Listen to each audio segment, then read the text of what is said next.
Hello बच्चों, good evening. क्या हाल चाल है, कैसे हो मेरे प्यारे सभी बच्चों। यार फटाफट से आ जाइए यार, समय हो चला है। शाम के बच्चों का है 5:15 और मैं हूं आपके सामने इस वक्त बिल्कुल लाइव। हाँ बच्चों, क्या हाल चाल है, जल्दी आ जाइए यार। आ गई क्या? आ गए आ गए आ गए। आ जाइए मेरे प्यारे बच्चों, जल्दी से आ जाइए। हाय बेटा, hello hello hello hello hello hi. चलिए तो बेटा जी, लेक्चर नंबर 4 की कहानी है चुंबकत्व तथा द्रव्य। चुंबकत्व तथा द्रव्य हमारा चैप्टर है और ये आखिरी लेक्चर है।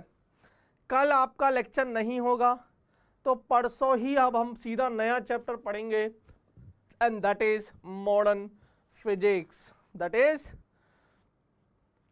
Modern physics. देखते हैं कितने बच्चे हमसे जुड़ चुके हैं। हाय बेटा Shivansh, hello sir, good evening बच्चों। हाय बेटा, hi, how are you Ajit Chaudhary. आज निकिता नहीं आई क्या? आज निकिता नहीं आई। लव यू बच्चे, लव यू शिवांश।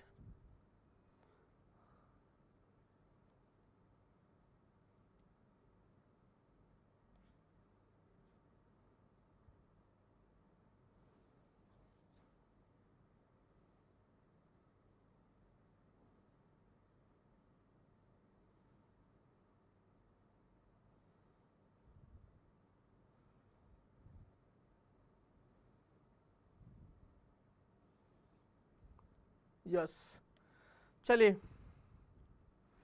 आ जाओ बच्चों, आ जाओ। पहले आप लोगों का इंतजार कर रहा हूं मैं।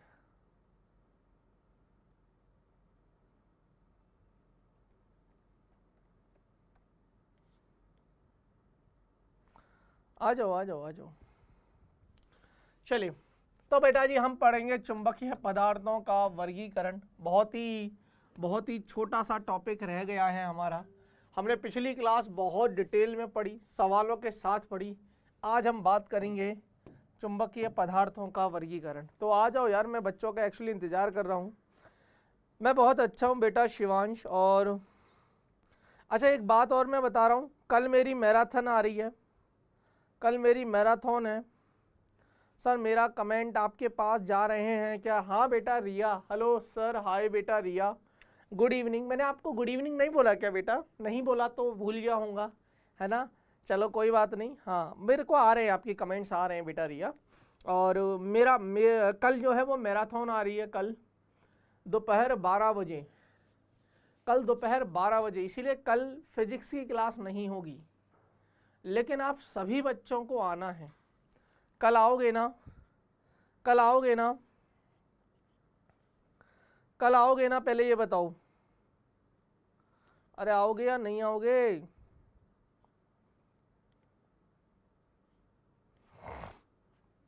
चलिए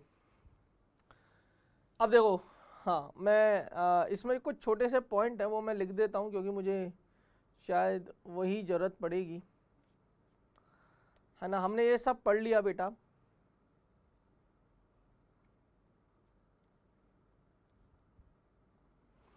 चुंबकीय पदार्थों का वर्गीकरण। चुंबकीय पदार्थों चुंबकीय पदार्थों का वर्गीकरण थोड़ा सा थ्योरेटिकल है, थोड़ा सा इसको याद भी करेंगे। थोड़ा सा थ्योरेटिकल है। देखो, मैं मानता हूं कि ये चैप्टर या ये जो टॉपिक है अब ये थोड़ा सा थ्योरेटिकल है। अच्छा, इससे पहले जितने भी लेक्चर्स मैंने लिए, क्या वो आपको समझ में आया? क्या आपको लेक्चर समझ में आ रहे हैं? हेलो बेटा साहिल, हाय बेटा साहिल। ऐसा कभी हुआ है आप बुलाए और हम ना आए? यस बेटा अजीत चौधरी, मुझे आप पर पूरा विश्वास है। आप हमेशा आते हो बेटा, लेकिन अकेले आते हो।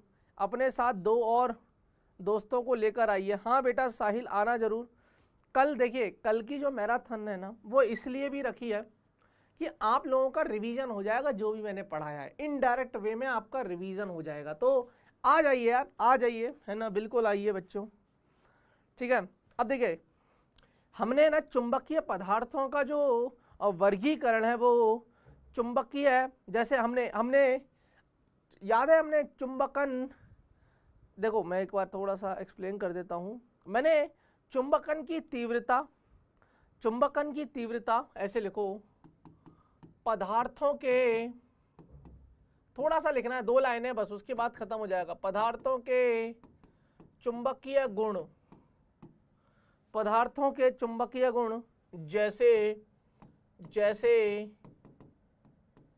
चुंबकन, जैसे जैसे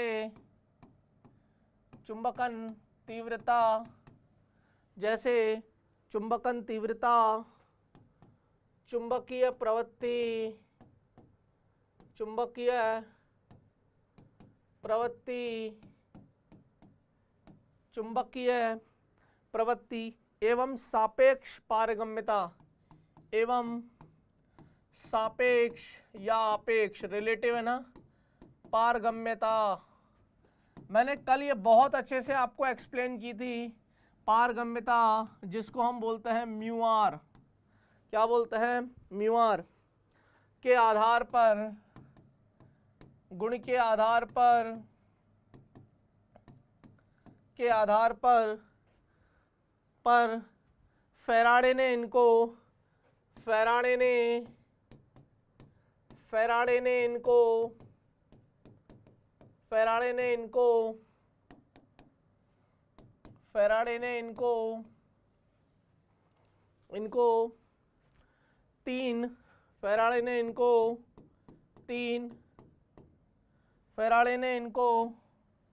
तीन श्रेणियों में विभाजित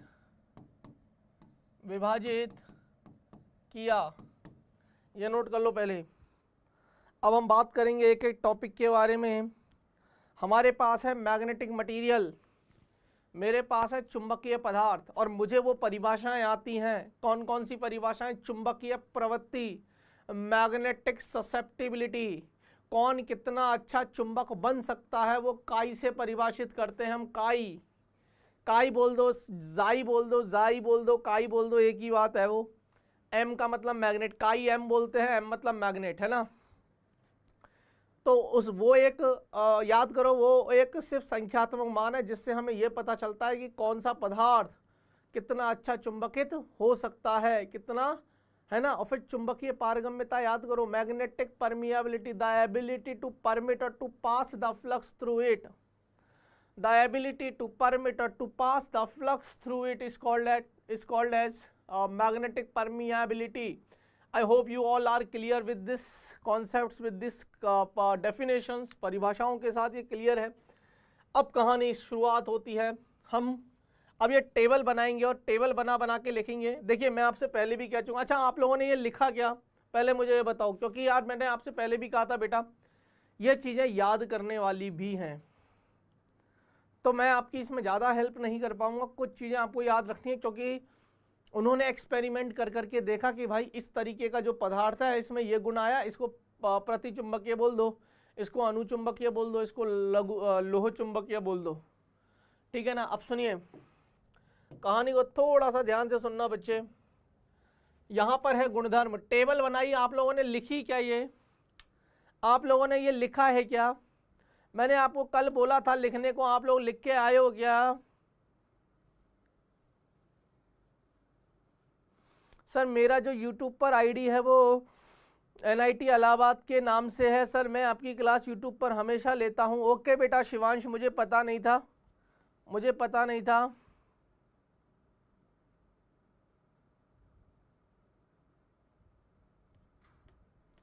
ठीक है ना, हाँ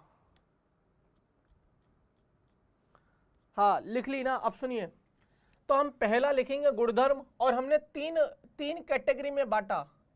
कुछ चुंबकीय पदार्थ ऐसे हैं जिनको मैं प्रतिचुंबकीय बोलता हूं, इंग्लिश में इसको बोला है डायामैग्नेटिक। देखिए थोड़ा थोड़ा केमिस्ट्री में भी आता होगा ये, कुछ लोन पेयर से एक्सप्लेन करते हैं। मेरे को केमिस्ट्री वाला तो याद नहीं है कि कुछ लोन पेयर की संख्या कितनी होती है, वहाँ से लोन पेयर नहीं होते हैं तो उनको क्या बोलते हैं, लोन पेयर। आई थिंक ऐसा होता है, मुझे थोड़ा सा दिमाग से निकल रहा है। फिजिक्स के हिसाब से हम बात करेंगे, वहाँ से मैं आपको बताऊंगा डाया, पैरा और फेरो। तो अनुचुंबकीय, दूसरा है अनुचुंबकीय जिसको हम बोलते हैं पैरामैग्नेटिक, और तीसरा है सबसे अच्छा लोह चुंबकीय जिसको बोलते हैं फेरो।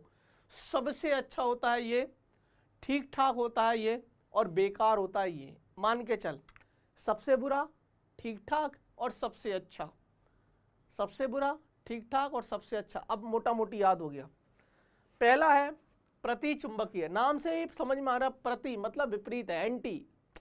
अरे जैसे समांतर और प्रति समांतर, तो अगर समांतर है तो प्रति समांतर मतलब दोनों विपरीत हैं।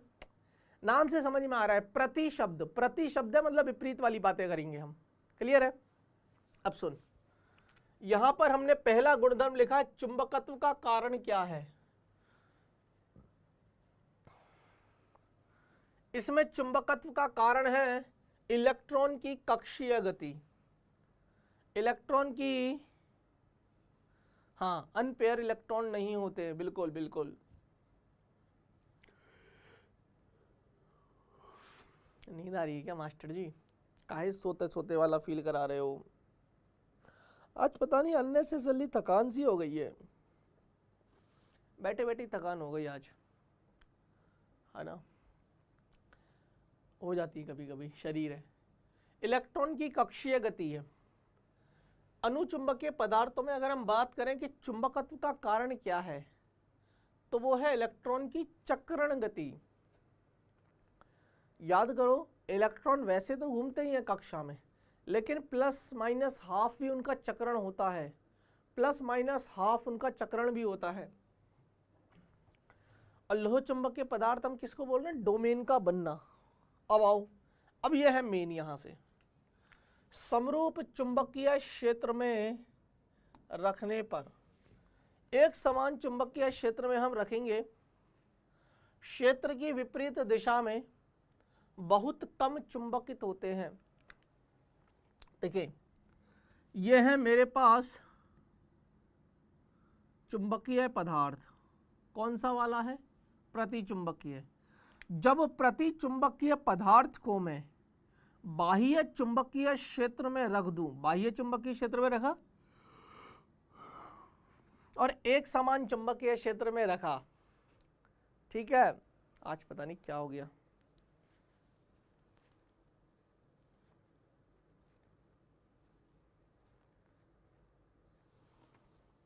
और एक समान चुंबकीय क्षेत्र में रखा, ध्यान से सुनना, तो उन्होंने बोला है कि क्षेत्र की जो दिशा है उसकी विपरीत दिशा में, यानी कि इसमें चुंबक के गुण तो आए परंतु बहुत कम आए, और वो भी विपरीत दिशा में आए। अगर चुंबकीय क्षेत्र इधर है और इसमें भी, अब ये अगर चुंबक बन गया, मतलब चुंबकीय पदार्थ है, अगर ये चुंबक की भांति व्यवहार कर रहा है और उसी दिशा में चुंबकीय क्षेत्र आ रहा है इसमें, तब तो अच्छा होता। पर ये विपरीत दिशा में है और कम भी है, विपरीत दिशा में भी है और कम भी है, तो इसको बोलते हैं, इसमें B less than B not होता है। B less than B not. B not मान लेते हैं कि वैसे चुंबकीय क्षेत्र है बाह्य, और B क्या है? जो बन रहा है अंदर, ठीक है। अब इसमें सुनो, क्षेत्र की दिशा में, अच्छा हाँ, दूसरा, क्षेत्र की दिशा में बहुत कम चुंबकित होते हैं। अब क्या है बेटा? अब क्या है बेटा? ये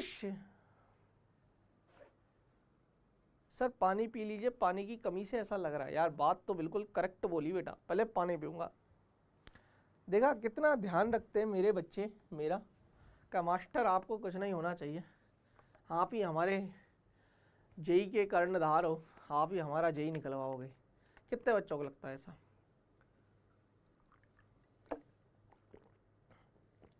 हाँ, हो सकता है पानी से, बहुत टाइम से मैंने पानी भी नहीं पिया, भूल गया मैं।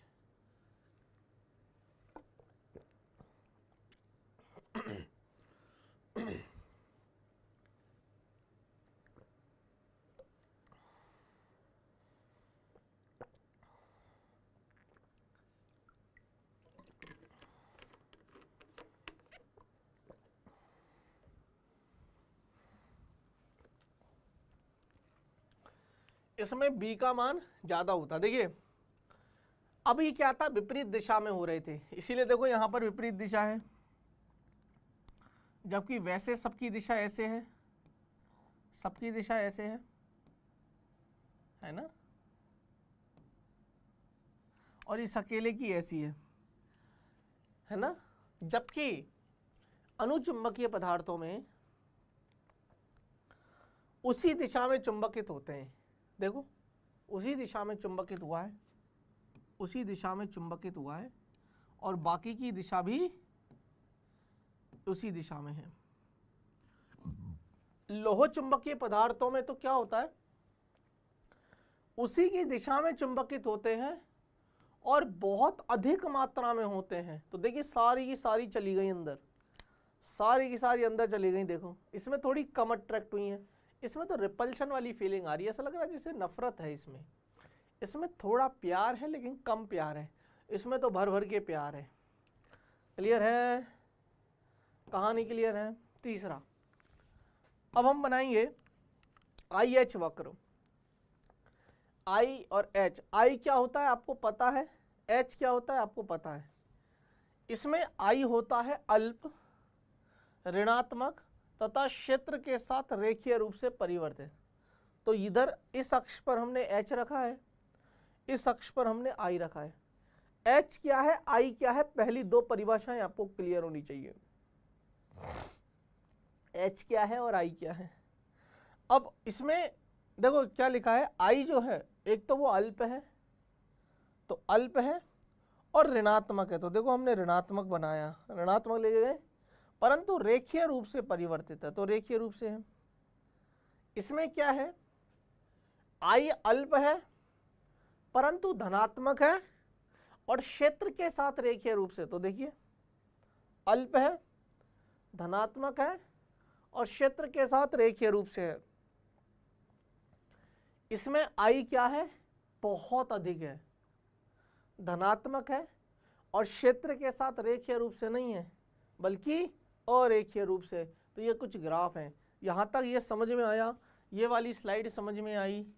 आगे चलते हैं, आगे चलते, ये पहला पॉइंट था, ये दूसरा पॉइंट था, ये तीसरा पॉइंट है, ये चौथा पॉइंट है, ये पांचवा पॉइंट है। आओ अब है चुंबकीय प्रवृत्ति का तापमान के साथ ग्राफ। चुंबकीय प्रवृत्ति, मैग्नेटिक ससेप्टिबिलिटी, काई एम बोलते हैं इसको, काई एम, और टी क्या है, टी यहाँ पर तापमान है। आपके नोट्स मिल, आपके पास नोट्स मिल गए, पीपीटी मिल गई होगी, कल आपने इसको नोटबुक में उतार लिया होगा, तो अपनी नोटबुक लेके बैठो साथ में, सभी बच्चे अपनी नोटबुक लेके बैठिए, अपनी नोटबुक लेके ही बैठे हो ना।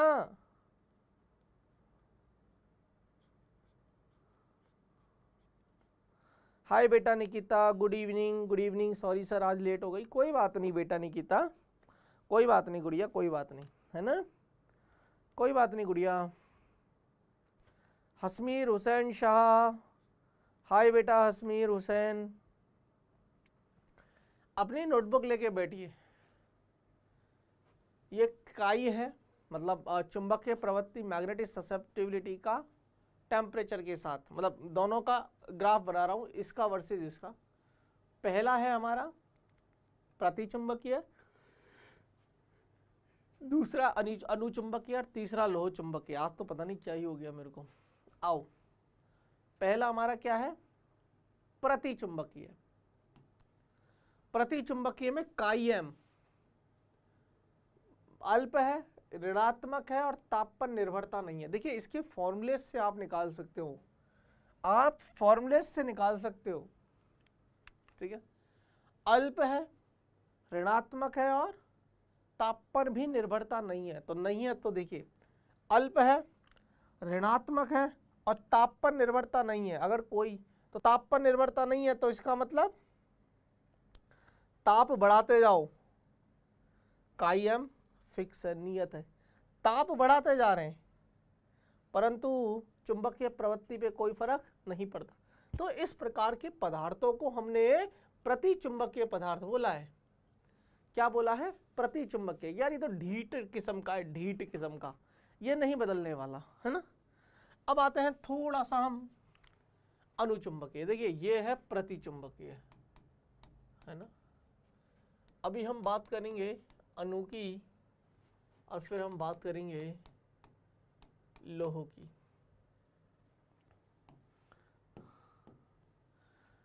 इसमें जो है ना काइएम, इसका काइएम अल्प है, अल्प है, धनात्मक है तथा ताप के व्युत्क्रमानुपाती है। अल्प है, धनात्मक है और ताप के व्युत्क्रमानुपाती है। तो अल्प है, धनात्मक है, लेकिन व्युत्क्रमानुपाती है, आयताकार अतिपरवलय ग्राफ बनेगा। तो कभी पूछे तो बता देना। और इसको बोलते हैं क्यूरी का नियम, क्यूरीज लॉ। अगला, अब देखो इसमें बहुत तगड़ी चीज है। लोह चुंबकीय पदार्थों में अत्यधिक है क्या चुंबकीय प्रवृत्ति लोह चुंबकीय पदार्थों में अत्यधिक होती है, तभी तो वो लोह चुंबकीय है। क्योंकि काई क्या दिखाता है, चुंबकीय प्रवृत्ति की परिभाषा क्या थी कि ये एक नंबर है और ये जिसका नंबर जितना अधिक होगा वो यह दर्शाएगा कि कौन कितना अच्छा चुंबक बन सकता है। अब लोह चुंबकीय पदार्थों का काई बहुत अच्छा होता है, इसका मतलब लोह चुंबकीय पदार्थ आसानी से और बहुत अच्छे चुंबक बन सकते हैं। आसानी से बन सकता है, इसका मतलब उसकी परमिएबिलिटी भी बहुत अच्छी है, यानी कि उसका म्यू बहुत अच्छा है, म्यू चुंबकीय पारगम्यता भी बहुत अच्छी होने वाली है। तो वहां से ये रिलेट होती हैं। वो जो परिभाषा है ना, वो परिभाषाओं को समझना फिर इनको रिलेट करना, आपको सब समझ में आ जाएगा। कहानी के स्टार्टिंग में ही ट्विस्ट था, मैंने जो बता दिया, एक बुरा है, एक ठीक ठाक है और एक बहुत अच्छा है, बात खत्म। एक जो बुरा है वो हमेशा एंटी रहता है, चाहे वो ऋणात्मक है, चाहे वो विपरीत दिशा में चुंबक बन रहा है, जो भी है सब वो एंटी है। नाम से ही समझ में आ रहा है ना, प्रति है। अब इसको समझिए, लोह चुंबकीय पदार्थों में इसका जो काई है वो बहुत अधिक होता है, इसको बोलते हैं चुंबकीय प्रवृत्ति, मैग्नेटिक ससेप्टिबिलिटी बहुत अधिक है, धनात्मक होती है और ताप पर निर्भर करती है। अब जब ये ताप पर निर्भर करती है तो इसमें भी दो कॉन्सेप्ट हैं कि तापमान अगर क्यूरी ताप से अधिक है, क्यूरी ताप से अधिक है ये कंडीशन। अब देखो काईएम, इसका फॉर्मूला होता है 1/T - TC, इसको बोलते हैं क्यूरी वाइस का नियम, क्यूरी वाइस का नियम। TC का मतलब होता है क्यूरी टेम्परेचर, TC का मतलब होता है क्यूरी, CURIE। बहुत सारे बच्चे तो पता है क्यूरी की स्पेलिंग क्या लिखेंगे क्यूरी सर, तो सर ये तो के से शुरू हो रही है, नालायक, क्यूरी की स्पेलिंग ये रही, समझे ना। कि सर ये तो के है ना, क है ना, क की स्पेलिंग तो के से शुरू होती है ना, नालायक को अंग्रेजी थोड़ी अलग है, इसीलिए हम हिंदी मीडियम में हैं, टेंशन इश नहीं है। समझ में आया? तो सुनिए, अब लोहे के लिए 770 डिग्री सेल्सियस या यूँ बोल दीजिए 1043 डिग्री सेल्सियस। अब ध्यान से सुनना,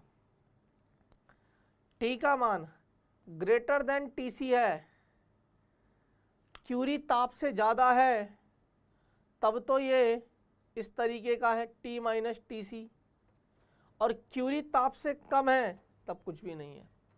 तो याद रखना लोह चुंबकीय पदार्थों के लिए। अब बात करते हैं रिलेटिव, चुंबकीय है पारगम्यता पर आपेक्षिक, इसके लिए म्यू आर का मान कम होता है या लेस देन 1 होता है। ध्यान रखना, कभी कभी म्यू आर की वैल्यू देके पूछेंगे, सवाल बनते हैं इस पे। ये बहुत सुंदर टॉपिक है, लेकिन आपको खुद को समझना है। ये पॉइंट्स मैंने बता दिए, डायरेक्ट सवाल आएंगे, म्यू आर की वैल्यू लेस देन 1 है, समझ जाओ ना, प्रतिचुंबकीय पदार्थ है। और म्यू आर क्या होता है, mu naught upon mu, sorry mu upon mu naught, mu upon mu naught. अरे म्यू आर क्या होता है, म्यू अपॉन म्यू नॉट। ये 1 से कम है, इसका मतलब ये ज्यादा रहा होगा इससे, तो म्यू नॉट ज्यादा है म्यू से, म्यू नॉट ज्यादा है म्यू से। अनुचुंबकीय पदार्थों में म्यू आर ग्रेटर देन है 1 से, क्योंकि उसी की दिशा में अच्छा है ना, पार होने दे रहा है चुंबकीय पदार्थों को।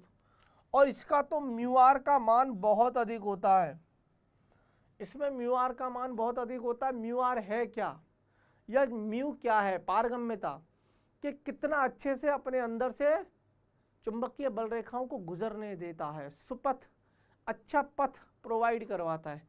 अब लोह चुंबकीय तो अच्छे ही प्रोवाइड करवाएगा, इसलिए हमेशा ज़्यादा होती है। ये कहानी क्लियर हुई, हाँ या ना? बोलो।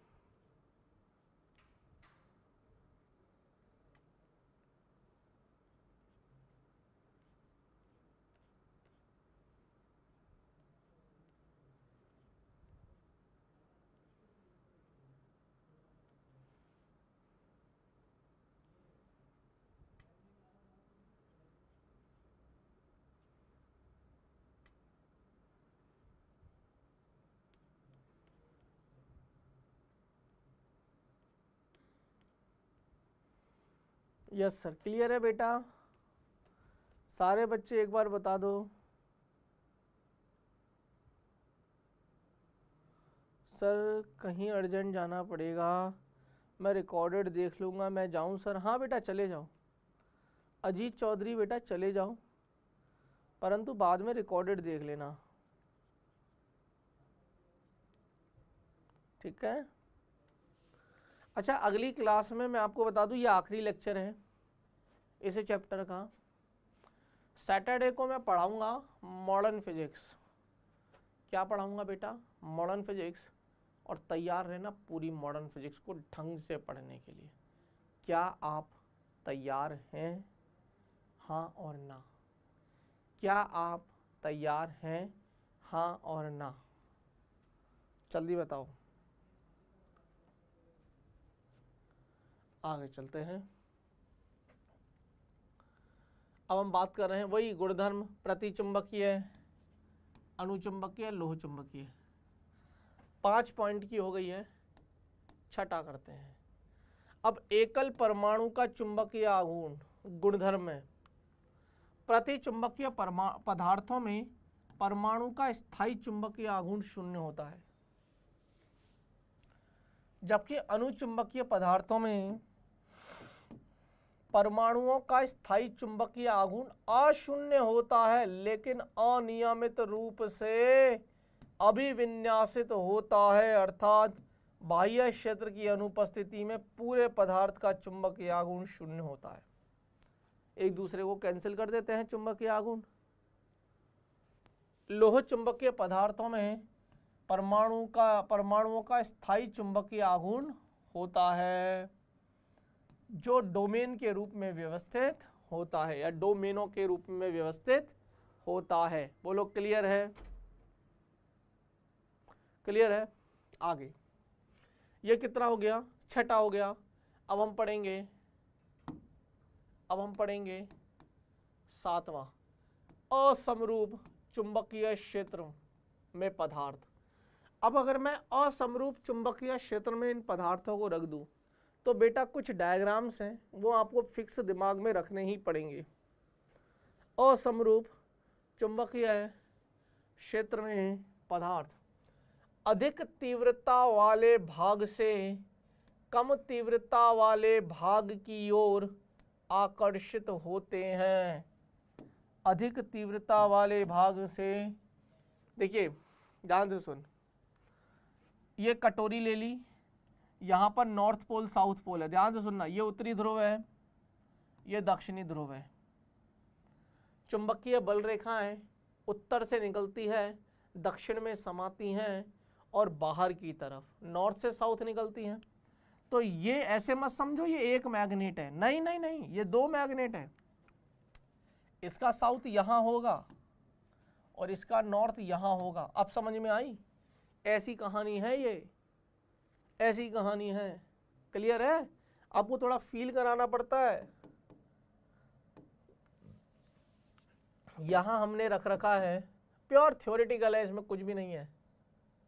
ये कटोरी रख दी और इसमें हमने एक मैग्नेटिक मटेरियल रख दिया। अब देखो हमने जो चुंबक रखी है वो दूर रखी है, जितना दूर रखूंगा उतना ही दुर्बल क्षेत्र मिलेगा। अब दुर्बल क्षेत्र है तो बीच से तो उभार जाएगा, बीच से तो उभर जाएगा, और साइड से देखो सिकुड़ा हो गया, पतला हो गया। तो लिखा है ना, अधिक तीव्रता वाले भाग से कम तीव्रता वाले भाग की ओर आकर्षित होते हैं। जबकि अगर मैं इन दोनों ध्रुवों को पास ले आऊं, प्रबल क्षेत्र कर दूं, तो होगा क्या, होगा क्या, देखिए यहां बीच में से तो, यहां बीच में से तो, यहां बीच में से तो दब गया और किनारों से उठ गया, यहां बीच में से उठ गया, किनारों से दब गया। यह है बेटा, यह है बेटा उत्तरी ध्रुव, यह है दक्षिणी ध्रुव। इसी को हमने एक और एक्सपेरिमेंट किया कि मैंने यू ट्यूब ले लिया, यू ट्यूब मतलब यू आकार की एक नलिका ले ली, यू आकार की नलिका ले ली। इसमें मैंने क्या भर दिया, इसमें मैंने प्रतिचुंबकीय पदार्थ भर दिए, प्रतिचुंबकीय पदार्थ भर दिया, पाउडर भर दिया, ऐसे मान ले। यहाँ नॉर्थ है, यहाँ साउथ है। अब प्रतिचुंबकीय पदार्थ थे तो रिपल्सन था, या यूं मान एंटी हो रहे थे, भाग रहे थे, दूर दूर भाग रहे थे। तो देखिए ये जो सिरा, पहले दोनों का लेवल बराबर था, लेकिन होगा क्या, ये नॉर्थ है और ये साउथ है, चुंबकीय क्षेत्र लगा दिया, तो इसमें जो प्रतिचुंबकीय पदार्थ है वो दूर भागेगा। तो ये नीचे की तरफ भागा तो इधर का सिरा उठ जाएगा और ये दूर हो जाएगा। तो ये डायग्राम ऐसे बनेगा। लिखा है ना, स्तंभ में द्रव का स्तर कम हो जाता है। यह है प्रतिचुंबकीय पदार्थों की कहानी। अब बात करते हैं कि अगर अनुचुंबकीय पदार्थ होते तब क्या होता। तो कम तीव्रता वाले भाग से अधिक तीव्रता वाले भाग की ओर अल्प आकर्षण बल से गमन करते हैं। मैं तो थक गया लिटरली पढ़ाते पढ़ाते, आज का तो पता नहीं क्या ही सिस्टम चल रहा है, बोरियत सी महसूस हो रही है। थोड़े चुटकुले सुनाऊं क्या, तुम सुनाओ आज मुझे चुटकुले, चलो तुम मुझे चुटकुले सुनाओ, मेरे को थोड़ा सा हंसाओ, मेरे को थोड़ा सा एनर्जी दिलाओ मेरे में, चलो कम ऑन।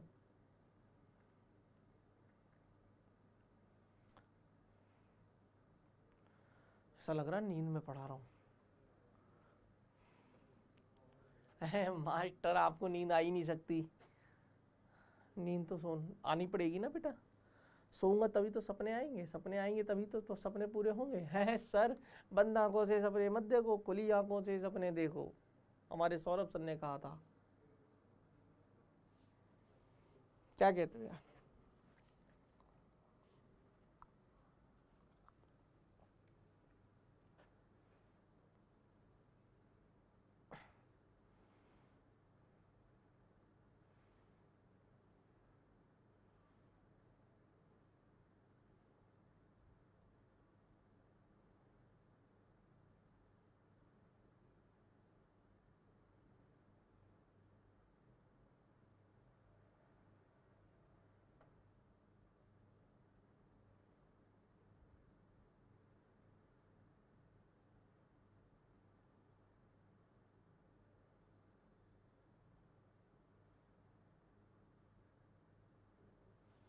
सर चुटकुले तो नहीं है, हम सब पे हंस लीजिए।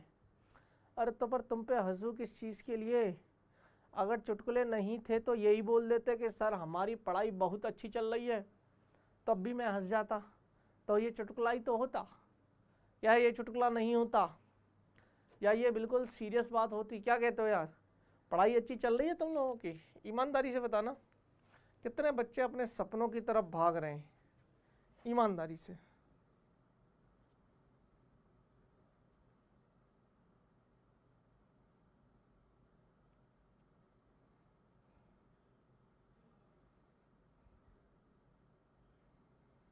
सर सब कहते हैं कि मॉडर्न फिजिक्स कम से कम 3 से 4 क्वेश्चन आते हैं। सर क्या सच है? बिल्कुल सच है, 4 क्वेश्चन आएंगे पूरी मॉडर्न फिजिक्स से।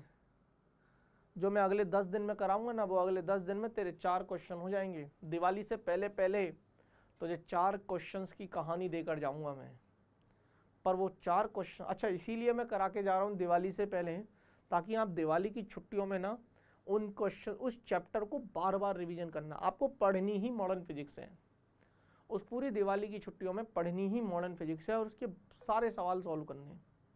थ्योरी प्रैक्टिस बार बार करिए, 4-5 दिन मॉडर्न मॉडर्न मॉडर्न पढ़िए। मेरा यकीन मानना, मेरा आधा काम तो ख़त्म हो गया। तेरी एनआईटी तो कंफर्म करवा के मानूंगा,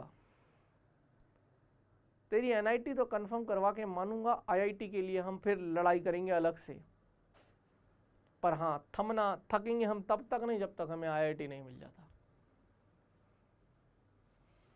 चलिए, अंदर से कितने बच्चों को कॉन्फिडेंस आ रहा है ईमानदारी से कि सर आईआईटी तो ले लेंगे, एनआईटी तो ले लेंगे सर हम, आईआईटी का पता नहीं सर अभी, पर हम एनआईटी तो ले लेंगे सर।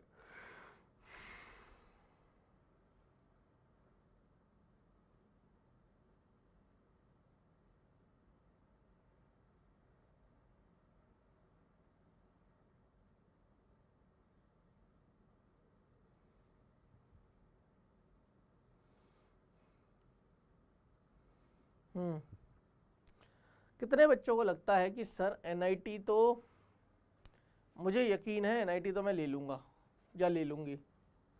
चलिए आगे चलते हैं। जब तक सर एनआईटी तो ले ही लेंगे, क्या बात है बेटा शिव, एक बार शिव के लिए तालियां।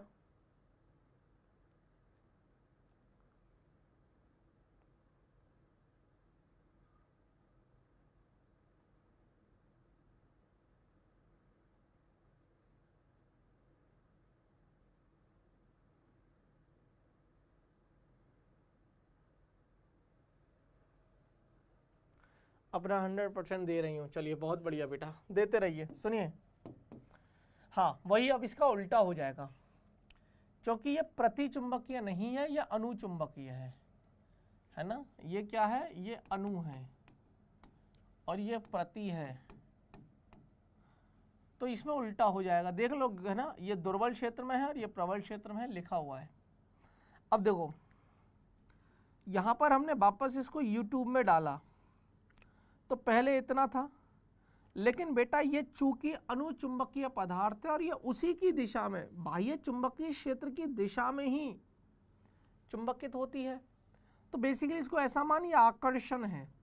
आकर्षण है तो देखो ऊपर की तरफ लेवल बढ़ गया, ऊपर की तरफ लेवल बढ़ गया, जबकि इसमें लेवल घटा था, प्रतिकर्षण मान ले, ठीक है। और अब बात करेंगे लोहों की। लोह की तो कम तीव्रता वाले भाग से अधिक तीव्रता वाले भाग की ओर तीव्र आकर्षण बल से गमन करते हैं। देखिए इसमें तो दुर्बल क्षेत्र रहा, तो देखो इसमें तो सीधे सीधे से 2 चोटियां ऐसे बनी। क्लियर है? अरे हाँ या ना? क्लियर है? और देखो अगर प्रबल क्षेत्र होगा,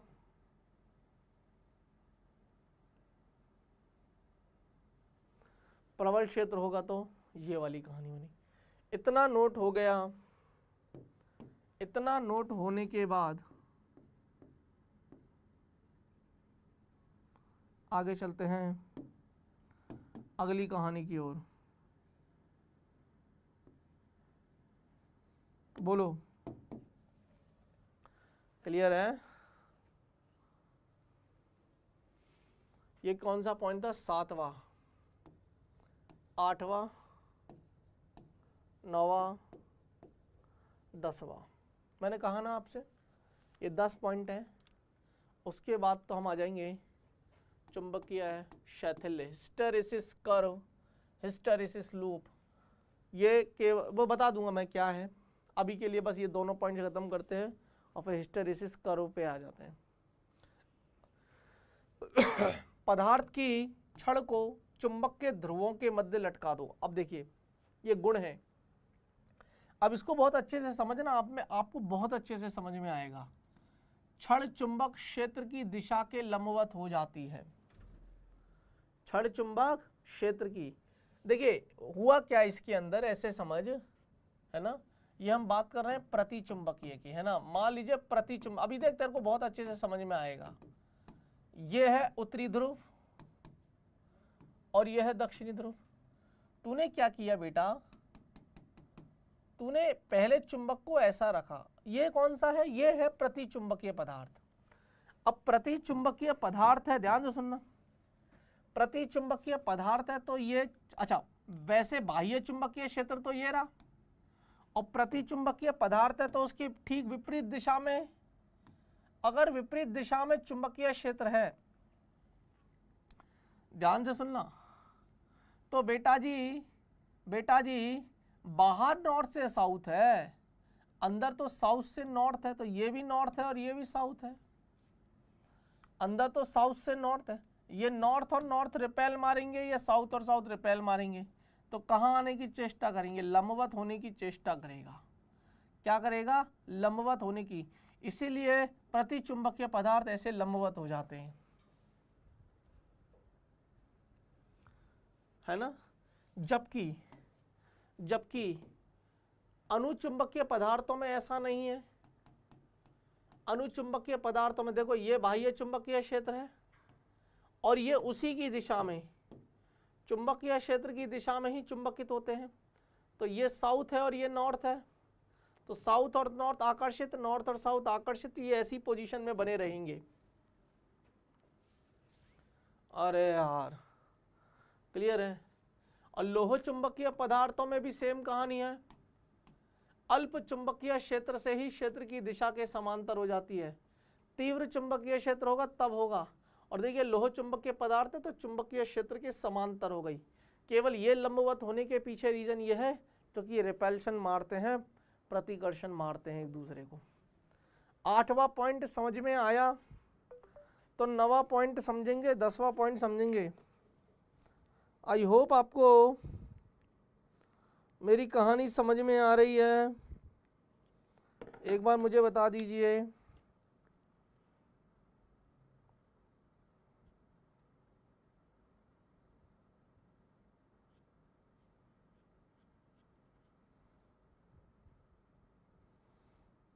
यस, जल्दी बच्चों।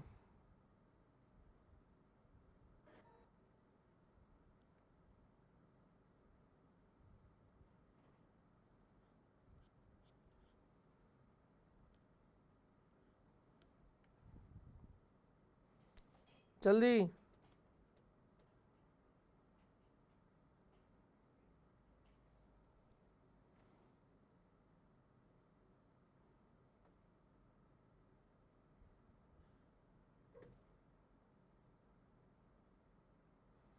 हो गया।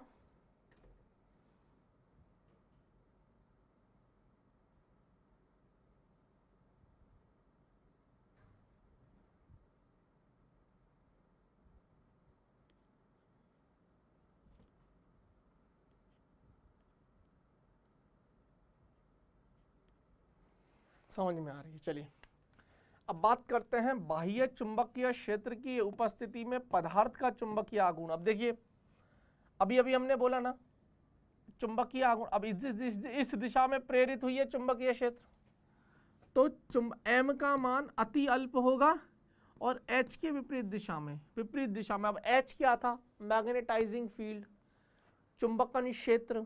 याद कर, जो चुंबकन क्षेत्र तो ये रहा, बाह्य चुंबक यही तो है चुंबकन क्षेत्र, और उसके विपरीत दिशा में, तो देखो ना विपरीत दिशा में तो, क्योंकि ये प्रतिचुंबकीय है, विपरीत दिशा में है। अगर ये अनुचुंबकीय है तो अल्प होगी क्योंकि ये उसी की दिशा में लेकिन कम चुंबकित होती है, इसीलिए हम इसको बीच का रख रहे हैं, ठीक ठाक सा समान दिशा में। और ये m का मान अति उच्च होगा और h के समान दिशा में होगा। ये याद रखने पड़ेंगे बेटा। उदाहरण बस क्लियर है। अब कौन कौन से ऐसे पदार्थ हैं, डायरेक्ट सवाल आ जाते हैं, आपको याद रखने पड़ेंगे। जैसे बिस्मथ, Bi है ये, bismuth, copper, argentum, lead, H2O, Hg mercury, hydrogen, helium, neon, aurum, सोना, ऊपर आ गया था चांदी, ये लैटिन नाम है इनके, argentum, Aurum, zinc, Sb antimony. मुझे आती है केमिस्ट्री, तुम सोच रहे होंगे मास्टर को केमिस्ट्री नहीं आती, अब तो फंस गया। Sb को क्या बोलेगा बेटा, ले Sb है एंटीमनी, NaCl सोडियम क्लोराइड, हीरा डायमंड, क्लियर है। Bi मतलब बिस्मथ। आगे चलते हैं, सोडियम, पोटेशियम, मैग्नीशियम, मैंगनीज, स्ट्रॉन्ज, ये एसन है, एसन एस्टेटिन होता है, आई थिंक एसन एस्टेटिन होता है क्या। यहाँ मैं हार गया आप लोगों से। ये एसन क्या होता है बताना तो एक बार। एस्टेटिन होता है क्या, एस्टेटिन नाम की कुछ होती है नहीं होती। ये तो एल्यूमिनियम हो गया, ये ऑक्सीजन हो गया, प्लूटोनियम हो गया, पीटी है ये, क्या है ये, पीटी है। ठोस द्रव एवं गैसों तीनों अवस्थाओं में संभव है। ठोस द्रव एवं गैस तीनों अवस्थाओं में संभव है। यहाँ आयरन, कोबाल्ट, निकल एवं इनके सभी मिश्र धातु है, जैसे Fe3O4 है ना, मैग्नेटाइट बोलते हैं ना इसको, जीडी बोल दो, एल्निको, एल्यूमिनियम निकल कोबाल्ट, इसको बोलते हैं alnico, aluminium nickel cobalt, this is alloy, मिश्र धातु होती है ना एलॉय। सर Sn बराबर है Tn, क्या बोल रहा है भाई, हिंदी में बोल। Sn क्या होता है, कोई इंटेलिजेंट बच्चा ही बता दे। अच्छा, this is aluminium nickel cobalt, alnico, समझ गए। अलॉय है, मिश्र धातु है, सामान्यतः केवल ठोस अवस्थाओं में पाए जाते हैं। ये याद कर लेना यहाँ से। अब पता है क्या होगा, सीधे आपसे 2-3 एग्जाम्पल आ जाएंगे यहाँ से उठकर। अब बोलेंगे बताइए कौन सा अणुचुंबकीय है, कौन सा प्रतिचुंबकीय और कौन सा लोह चुंबकीय है, यह आपसे पूछेंगे। चलिए आगे, क्लियर है ये क्लियर है। हेडिंग लगाएंगे मैग्नेटिक हिस्टेरिसिस लूप। मैं आपको हिस्टेरिसिस कर्व बना के दिखाऊंगा। ये चिड़िया जैसी जो है, बड़ा ही सुंदर सा कर्व मैं बना सकता हूँ, मेरी ड्राइंग बहुत अच्छी है। ऐसा सुनो, ऐसा मुझे भ्रम है, लेकिन आपको सुनना पड़ेगा बच्चों। सुनो कहानी को। यह है बेटा जी बी, यह है बी और यह है एच, यह है एच। अब ध्यान से सुनिएगा कहानी को, यह है, ध्यान से सुनिएगा कहानी को। सर टिन का क्या सिंबल होता है, Sn या टिन का? सर टिन का होता है Sn। हाँ तो ये टिन है, स्टेटिन नहीं है, ये टिन है। मैं वही कह रहा हूँ, मुझे याद था तो सही, मैं भूल गया शायद। ये टिन है क्या, ये टिन है क्या, ये एक बार देख लेना। अब देखो ये B है, इस अक्ष पर B है, इस अक्ष पर H है। अब देखो ग्राफ बना रहा हूं बेटा, बहुत प्यारा।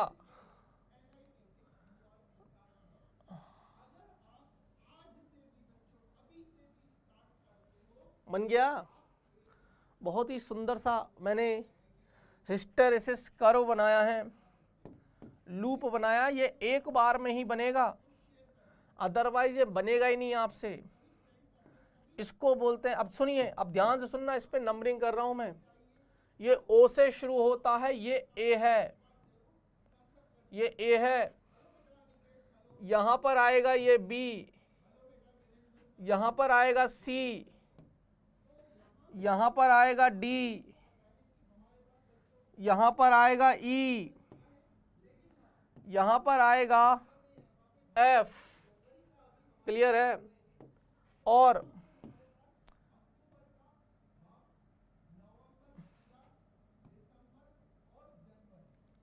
ये कहानी ऐसे ही बनानी पड़ेगी। अब सुनिए, हिस्टेरिसिस कर्व बनाया क्यों है, क्या है ये शैथिल्य? सुनिए सर, ये है क्या, क्या जरूरत है इसकी, सुन लो बता रहा हूं। एक्चुअली ये लोह चुंबकीय पदार्थों के लिए बनाया गया है। ये लोह चुंबकीय पदार्थों के लिए ही बनाया गया है, डिफाइन किया है हमने लोह चुंबकीय पदार्थों के लिए। समझ में आया? This is saturation point, positive संतृप्त अवस्था, संतृप्त अवस्था, दिस इज नेगेटिव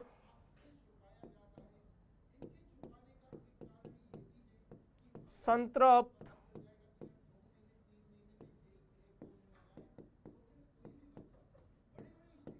नेगेटिव संतृप्त अवस्था, दिस इज पॉजिटिव और दिस इज नेगेटिव। यहां मैंने पॉइंट्स लिख दिए, बहुत अच्छे से डिफाइन कर दिया।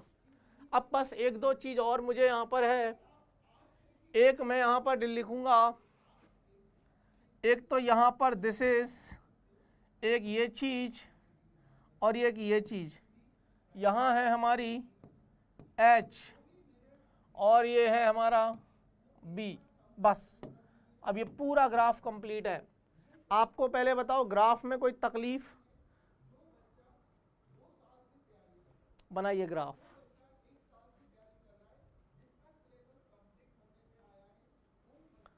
बनाइए। सब बना सकते हो क्या?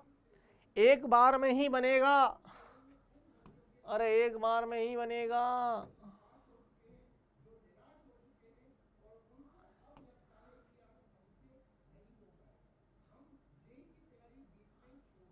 कैसे भी बना लो, चलो क्लियर है। अब आएंगे हम थोड़ी सी थ्योरी पे, इसकी थोड़ा याद करने वाली है और कुछ नहीं है।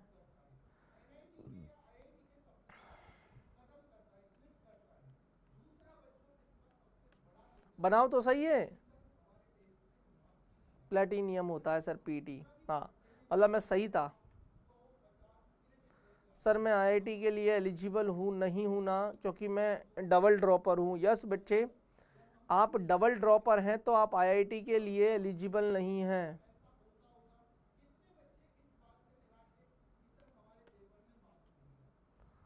क्लियर है?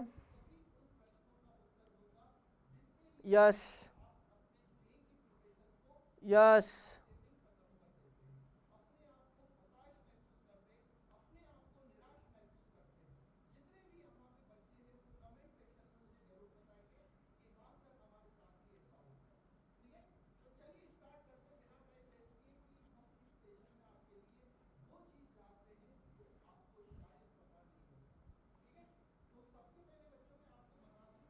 चलिए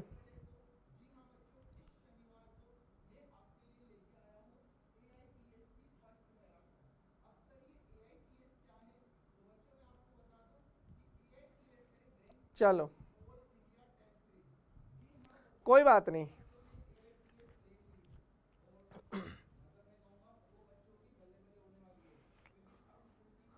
चलो हाँ अब सुनो, बना लिया? अब सुनिए ध्यान से सुनना। अब इस ग्राफ को यहां से हटा दो। अब जो मैंने ग्राफ बनाया है उस पे आते हैं। केवल लोह चुंबकीय पदार्थ चुंबकीय शिथिलता दर्शाते हैं, इसीलिए ये केवल लोह चुंबकीय पदार्थों के लिए बनाया गया है। फिर कह रहा हूं केवल लोह चुंबकीय पदार्थों के लिए ही बनाया गया है।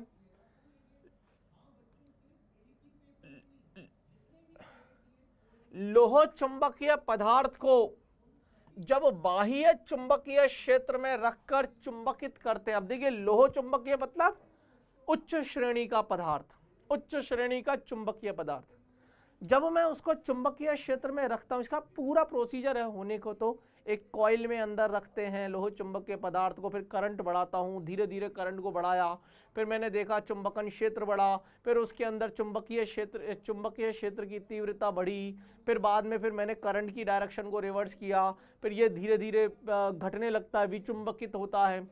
पूरा प्रोसीजर है मेरा, यकीन मान ये पूरा एक लेक्चर का टॉपिक है, पूरा डिटेल में अगर समझाऊं तो। और मुझे आता है पर तुझे समझाऊंगा नहीं, तेरे लिए जो काम किया वो बताते रहा हूं बस, मुझे आता है। चुंबकीय क्षेत्र में जब मैं इसको रखूंगा ना बाह्य चुंबकीय क्षेत्र में, तो जो B है वो H के साथ अरेखीय रूप से OA के अनुदिश बढ़ता है। OA के अनुदिश बढ़ा, OA के अनुदिश बढ़ने के बाद अब करंट को कितना भी बढ़ाओ, यानी कि चुंबकीय H को कितना भी बढ़ाओ, H को चुंबकन क्षेत्र को कितना भी बढ़ाओ, B नहीं बढ़ेगा, H बढ़ाते जाओ B नहीं बढ़ेगा।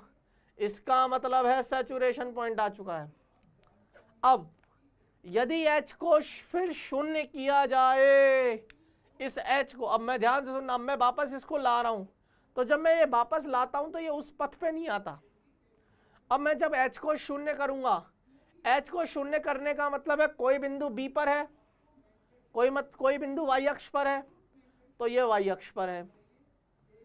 क्लियर है? क्लियर है? अब देखो, हमने H को शून्य कर दिया, लेकिन फिर भी इसमें चुंबकीय B रह गया। H को शून्य करने पर चुंबकीय क्षेत्र हटा दिया, बाहरी चुंबकन क्षेत्र हटा दिया, फिर भी इसमें कुछ ना कुछ बच गया। इसको बोलते हैं धारणशीलता। इनमें शब्द हैं, हाँ ये रहा धारणशीलता, निग्राहिता, है ना।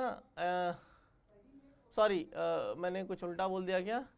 BR है धारणशीलता, अच्छा ये निग्राहिता है, ये है निग्राहिता, नहीं सही तो बोल रहा था, सही तो है। दिस इज कॉल्ड धारणशीलता, रिटेंटिविटी बोलते हैं इसको, धारणशीलता। क्या चुंबकन क्षेत्र 0 कर दिया, फिर भी कुछ ना कुछ धारण कर लिया इसने, दैट इज कॉल्ड धारणशीलता। दिस इज, और इसको बोलते हैं निग्राहिता। क्या बोलते हैं इसको? निग्राहिता। क्या बोलते हैं बच्चों इसको? निग्राहिता। तो B को उसी पथ के अनुदिश शून्य नहीं होकर पथ ए बी के अनुदिश घटता है। ए बी के अनुदिश घटा, इसमें B के H से पीछे रह जाने के कारण ही B और H शुरू में साथ में चले थे, B और H, लेकिन B पीछे रह गया H से। H 0 होने के बाद भी B 0 नहीं हुआ, इसलिए इसको शैथिल्यता कहते हैं।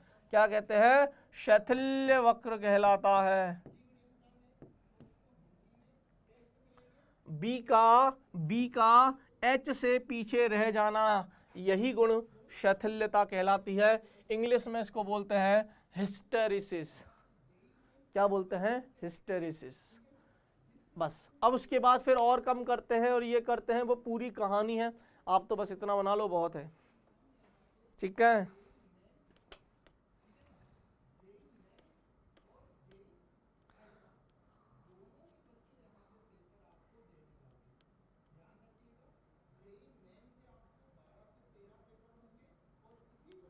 क्लियर है? क्लियर है? अब शैथिल्यता के कारण, बस ये लास्ट है, इसको खत्म करते हैं और आज के इस पूरे चैप्टर को खत्म करते हैं। अब शैथिल्यता का कारण क्या है वो जान लो। शैथिल्यता का कारण अवशेष चुंबकत्व, इसको बोलते हैं रेसिडुअल मैग्नेटिज्म, BR। धारणशीलता बोल दो, रेसिडुअल फ्लक्स बोल दो, रिटेंटिविटी बोल दो, रिमेनेंस बोल दो, अलग अलग नाम हैं। और एक आता है निग्राहिता, कोएर्सिविटी। क्या बोलते हैं? कोएर्सिविटी। और कोएर्सिविटी भी ये है,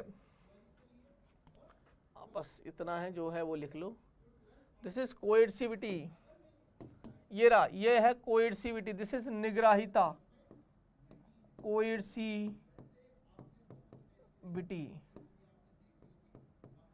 कोएर्सिविटी।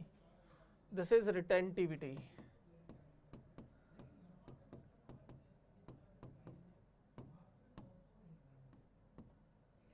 रिटेंटिविटी। क्लियर है? क्लियर है? क्लियर है? अब लोह चुंबकीय पदार्थों की देखिए, अब हमसे भी पूछा है, अब हम उन्होंने एक और नई चीज बनाई है।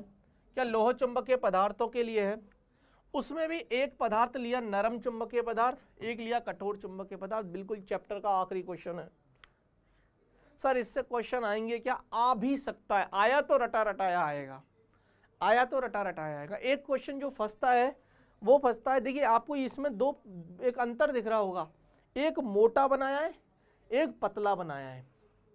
आपको हिस्टेरेसिस कर्व दो दे देंगे, एक पतला दे देंगे, यानी कि इसका एरिया कम है, इसका एरिया ज्यादा है, इसका क्षेत्रफल ज्यादा है। तो देखिए क्या फर्क पड़ता है, कम धारणशीलता, कम निग्राहिता तथा कम शैथिल्य हानि। इसमें शैथिल्य हानि कम है, अधिक धारणशीलता, अधिक निग्राहिता तथा अधिक शैथिल्य हानि। लिखो पूरा, अधिक शैथिल्य हानि।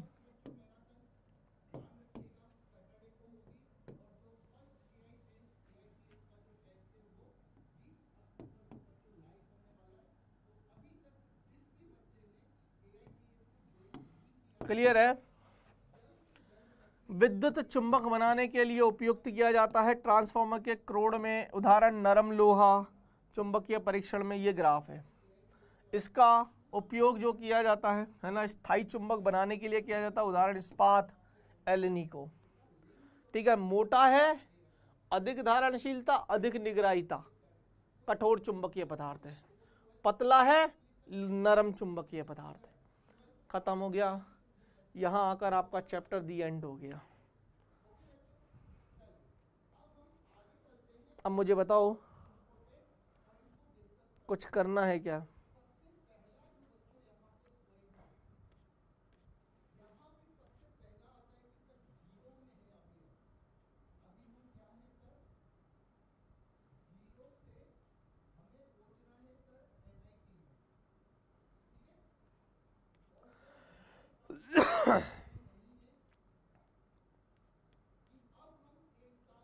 बोलो,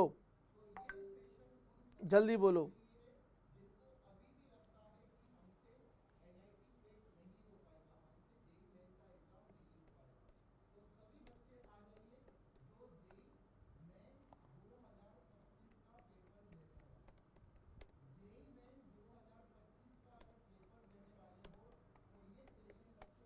बोलो।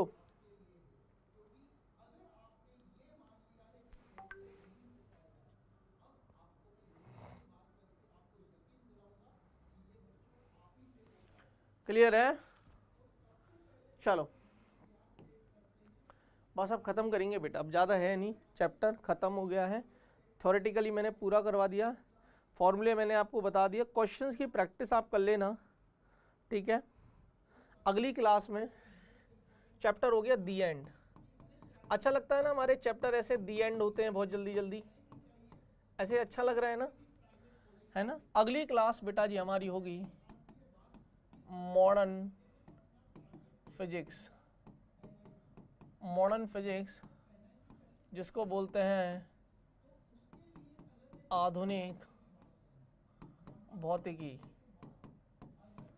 अब बेटा या तो मैं आधुनिक भौतिकी नाम से पूरा पढ़ा दूं, या तो मैं आधुनिक भौतिकी नाम से पूरा पढ़ा दूं, या मैं इसमें चैप्टर हैं इसमें एक्चुअली, जैसे प्रकाश विद्युत प्रभाव नाम से एक चैप्टर है, फोटो इलेक्ट्रिक इफेक्ट, प्रकाश विद्युत प्रभाव, प्रकाश विद्युत प्रभाव।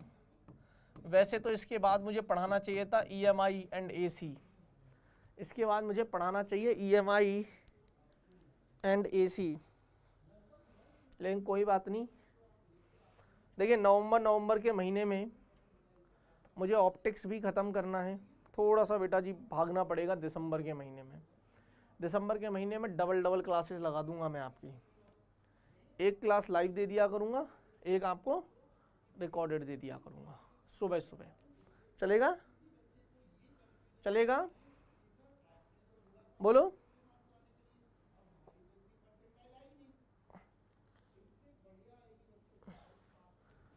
हाँ, प्रकाश विद्युत प्रभाव है, परमाणु है, नाभिक है, ये तीन चैप्टर तो मेनली हमें पढ़ने ही हैं। ठीक है, तो हम हो जाएंगे हमारे 3 दिन में, 3 दिन भी पकड़ते तो 9 लेक्चर। ये 3 दिन का भी नहीं है, ये 2 दिन का ही है ज़्यादा से ज़्यादा। तो इधर हम 4 कर देंगे, इधर हम 4 कर देंगे, 4 और 4 8 और 2 10, 9-10 लेक्चर में मैं ख़त्म कर दूंगा फॉर श्योर। ठीक है, EMI और AC बेटा जी मैं फिर आप जब दिवाली से घर आओगे, मतलब दिवाली से लौट कर आओगे, तब मैं EMI और AC पढ़ाऊँगा। यानी कि 4 नवंबर को EMI एंड AC चलेगा, और वो कोशिश करेंगे कि 10 नवंबर तक ख़त्म हो जाए। फिर मैं शुरू करूँगा optics, ray optics and wave optics. या तो अभी रोक देते हैं ऑप्टिक्स को, वापस 11th क्लास शुरू करते हैं, क्या कहते हो यार? ऑप्टिक्स फिर मैं जनवरी में करवा दूंगा, और पूरा नवंबर और दिसंबर बचा हुआ 11th ख़त्म करेंगे। क्या कहते हो यार? क्या कहते हो यार?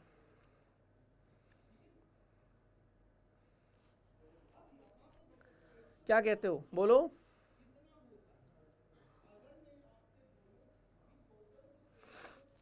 देख लेंगे मेरे हिसाब से, ठीक है ना। तो ये करेंगे, कम से कम 4 सवाल आएंगे, 4 सवाल मिनिमम, और ये बढ़कर किस्मत रहे तो आपके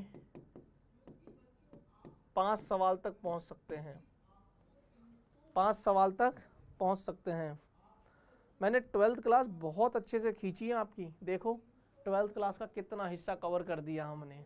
और अगस्त में शुरू करी थी मैंने 12th, अगस्त, सितंबर और अभी अक्टूबर चल रहा है, और अभी तो मॉडर्न फिजिक्स और ख़त्म करवा दूंगा। 3 महीने में हमने इतनी ज़्यादा 12th क्लास ख़त्म कर दी। मुझे अभी भी याद है, मैंने अगस्त के महीने में 12th शुरू करी थी। सर पहले 12th फिर 11th, ठीक है। अगर पहले 12th है तो पहले 12th कर दूंगा, नवंबर 12th कर दूंगा।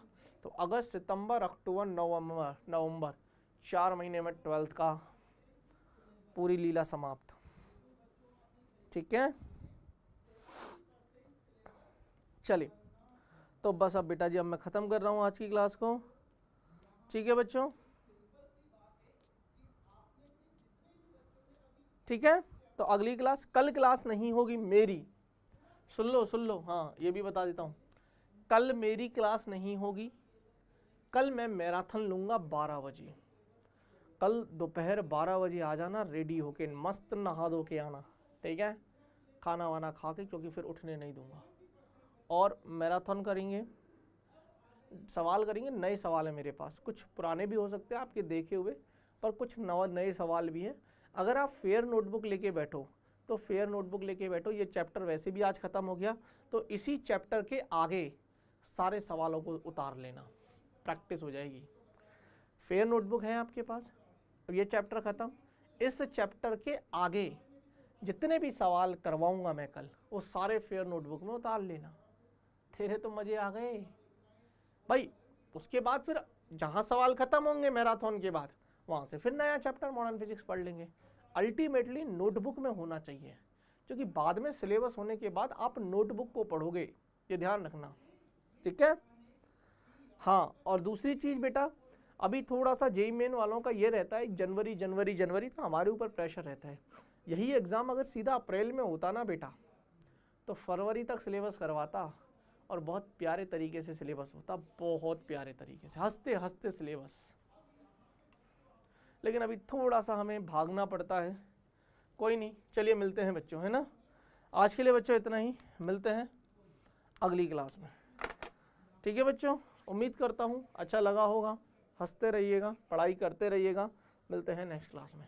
तब तक के लिए बाय बाय, धन्यवाद।